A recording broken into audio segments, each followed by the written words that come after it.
Hai semuanya, Assalamualaikum. Kembali lagi di video reaction saya kali ini guys. Oke, mudah-mudahan semuanya sehat selalu. Nah, kali ini saya mau tengok video pembahasan tentang ini ya.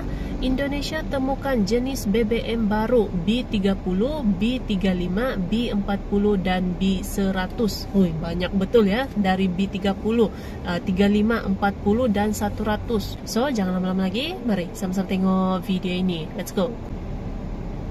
Situasi saat ini dan situasi yang tidak mudah, situasi yang tidak gampang karena ketidakpastian global, ancaman krisis pangan, ancaman krisis energi, ancaman kenaikan inflasi. Banyak ini kan krisis energi. Halo teman-teman semuanya. Di saat dunia bingung masalah dalam hal pangan dan energi, justru Indonesia lagi gencar-gencarnya membangun ekosistem ekonomi baru di dalam negeri. Ekosistem yang menerpa terbaru. Indonesia tak membuat negeri kita tercinta ini melemah, namun justru semakin gigih dalam mencapai tujuan yang kita dambakan, yaitu 2045 emas.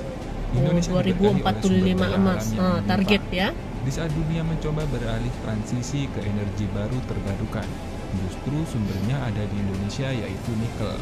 Namun bukan itu saja, bagi yang memandang SDM Indonesia terbelakang nih akan kaget jika menonton video ini. Indonesia ini 275 juta penduduk, terdiri dari banyak individu dan pribadi yang berbeda. Terlebih Indonesia adalah negara yang demokrasi, di mana segala opini, statement, dan pendapat boleh di negeri ini, siapapun.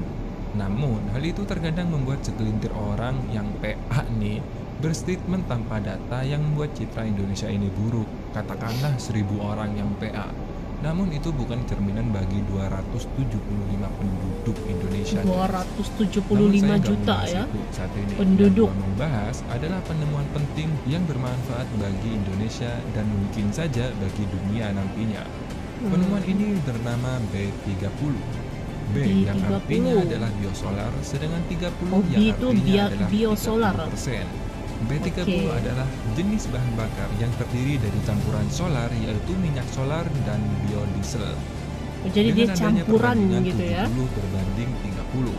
Artinya, Jadi kalau 30 itu 30%. merupakan terdiri dari bahan bakar yang berasal dari sumber nabati atau organik, seperti minyak organik, kelapa kelapa sawit minyak lah jarak, gitu ya. ataupun dari beragam bahan organik lainnya. Biosolar atau B30 ini diperkenalkan sebagai alternatif yang lebih ramah lingkungan dan juga dapat mengurangi ketergantungan pada bahan Jadi dia bakar fosil. ini gitu ya, Setelah melalui dicampurkan rangkaian gitu. uji coba dan menunjukkan hasil yang positif, Presiden Joko Widodo tanpa basa-basi langsung melaunching program mandatori B30.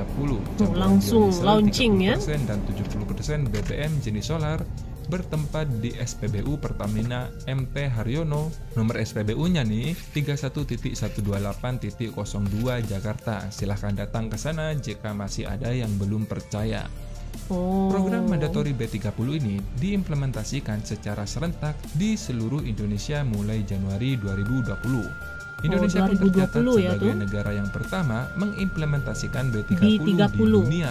Ya, karena ini adalah benar-benar penemuan kita, bro. Usaha-usaha penurunan impor solar terus dilakukan Ini penemuan pemerintah. asli dari Bahkan Indonesia. melalui implementasi B30 ini dapat menghemat devisa hingga 63 triliun rupiah. Penerapan B30 ini akan berdampak pada meningkatnya permintaan domestik akan crude palm oil atau CPO. Lagipun kelapa sawit di Indonesia kan banyak gitu bagi ya. sekitar 16,5 juta petani kelapa sawit di Ini Indonesia. berjaya sampai 100 Dirasa belum puas, kan. Menteri Energi dan Sumber Daya Mineral atau SDM, Bapak Arifin Tasrif, mengatakan bahwa 1 Februari 2023 kemarin, pemerintah resmi meningkatkan persentase percampuran bahan bakar nabati atau BBN, bukan BBM ya, BBN, ke solar dari B30 menjadi B35. Dari 30 ke 35 berjalan lancar pada tahun 2022 kemarin. Sepanjang tahun jadi 2022, sudah dinaikkan program persennya itu telah mencapai 10,45 juta kilo, lebih tinggi jadi berarti daripada dia target berhasil sedikit gitu ya yang implementasinya dipatok gitu. sebesar 10,15 juta kilo. Lebih lanjut, dia mengatakan potensi penghematan devisa dari kebijakan itu mencapai 122,65 triliun di 40 rupiah mungkin ya, atau sekitar 8,34 miliar US dollar. Angka tersebut diakui oleh Arifin Tasrif telah melonjak dengan cukup signifikan dibandingkan penghematan tahun 2021 yang mencapai hanya 4,54 miliar USD.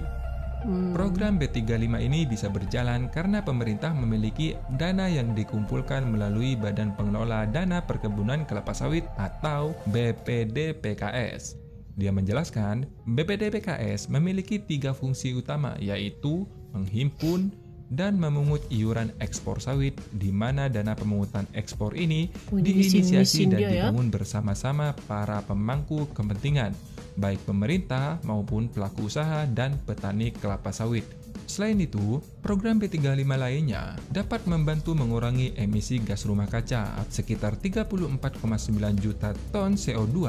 Dengan begitu, pemerintah dapat mempercepat energi bersih berkelanjutan dan mendorong investasi untuk mencapai net zero emission pada tahun 2060. Kebijakan B35 diharapkan dapat menyerap sekitar 13,15 juta kilo biodiesel bagi industri dalam negeri. Implementasi kebijakan juga diperkirakan akan menghemat devisa sekitar 10,75 miliar US dollar dan dapat meningkatkan nilai tambah industri hilir sebesar 16,76 triliun.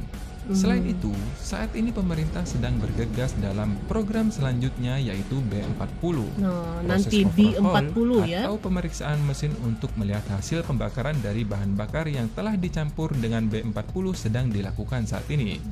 Sebelum dilaksanakan implementasi B40, pemerintah bersama para pemangku kepentingan terkait telah melakukan persiapan teknis dengan melakukan uji coba jalan atau road test B40 yang akan diluncurkan oleh Menteri SDM Arifin Tasrif pada Juli 2022 yang lalu. Bila ini tuntas, maka pihaknya akan memberikan rekomendasi kapan B40 ini akan dilaksanakan. Oleh karena itu, pihaknya masih belum bisa menyebutkan kapan pelaksanaan B40 selanjutnya diberlakukan. Namun demikian, bila B40 ini dilaksanakan tahun depan, maka kuota biodiesel bisa meningkat mencapai 15,3 juta kiloliter dari alokasi 11,2 juta kiloliter. Jadi ini implementasi gitu ya, digabungkan gitu, dicampurkan. Dengan adanya B40 ini dapat menghemat devisa negara hingga 200 triliun rupiah. Bagus ya, kalau kita lihat kan nanti dengan B30 ini 48% daripada palm oil ini akan terserap. Ya, artinya akan ada stabilitas harga dan kasih lihat ke dunia bahwa kita bisa hidup mandiri. Bagi saya yang penting bagaimana kalau ini sukses, memang sudah mandiri ya, Indonesia sendiri itu. Sampai tidak itu sudah ada, sudah dapat produksi sendiri minyak. Sekarang ini kita doakan semoga program ini lancar teman-teman sampai ke B100. Tidak lagi import dan gitu kan. Informasi ya teman-teman ya, kita sebenarnya sudah mampu memproduksi B100. Ingat, kita sudah mampu memproduksi B100. Jadi sudah mampu produksi B100. Adalah program nasional, bukan program swasta yang tidak mempunyai riset khusus dan dana khusus, maka sebagai testimoni, kendaraan masyarakatlah yang dijadikan kelinci percobaan. Nah, di sini uniknya teman-teman, dengan negara kita nih, dengan segala keterbatasan yang kita miliki nih, bukan berarti kita berhenti untuk berinovasi dan melakukan penemuan-penemuan baru. Sangat berinovasi. Semoga dengan informasi banyak penemuan ini gitu Terima kan. kasih sudah menonton dan sampai jumpa. Oke guys, jadilah dia video pembahasannya ini. Jadi ini dia ya, implementasi ini biosolar ya, minyak biosolar dari B30 sudah pun dinaikkan kepada B35. Berarti ya ada kesuksesan lah di sana kan. Nah, ini nih dia punya penemuannya ini memang asli daripada Indonesia ya, penemuannya yang dicampurkan gitu ya dengan minyak nabati lah gitu ya, dari kelapa sawit, dari minyak sawit gitu kan. Dan ini akan dikembangkan terus gitu ya sampai ke B40 dan sampai ke B100 juga lah, 100% gitu. Berarti ini kalau sudah sampai B100, sukses sudah ya penemuan dari Indonesia ini. sangat berinovasi ya, dengan banyaknya kajian-kajian yang dilakukan sampai terhasilnya inilah B30, B35, dan nantinya akan terus dikembangkan lagi gitu kan. So, terima kasih banyak sebab kamu sudah menonton video ini. Jangan lupa macam biasa untuk support channel saya dengan subscribe, like video ini, dan jangan lupa untuk komen juga, oke? Terima kasih banyak dan kita jumpa lagi di video seterusnya. Assalamualaikum.